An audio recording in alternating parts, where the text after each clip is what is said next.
Today I'm going to be talking about something really rough, so let me give you a trigger warning.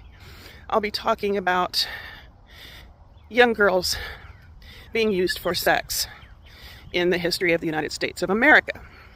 Let me also say that I keep getting dinged for using the word, so I'm going to be using the term property-owning man and things like that to get around it.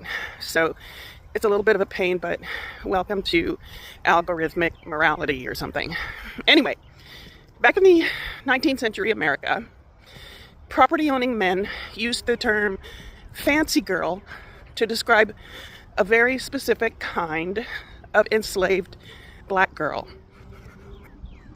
She was light-skinned, she was young, she was well-behaved. These girls were bred and sold for sex for old property-owning men. These girls, sometimes as young as 10 years old, were marketed in special auctions in places like New Orleans. They weren't sold for labor. They were sold specifically for grape. Many of these girls were the children of the very same property-owning men who raped their mothers. And that made them even more valuable. Let that sink in. Light skin could raise the selling price for these little girls. And the girl was still property. She wasn't the daughter of the man who impregnated her mother. She was property.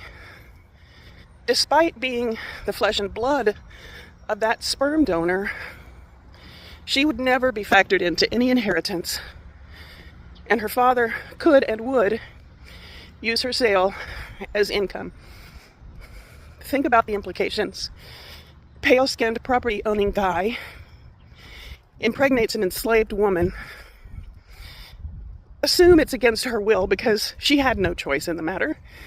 She has the baby and presumably raises the child until she's whatever age some pedophile buyer likes. And the child is taken away from her mom to be raped as her life's work. Some enslavers raped black women they enslaved on purpose to create children they could sell for more money because they had lighter skin or lighter eyes. Let me say that again.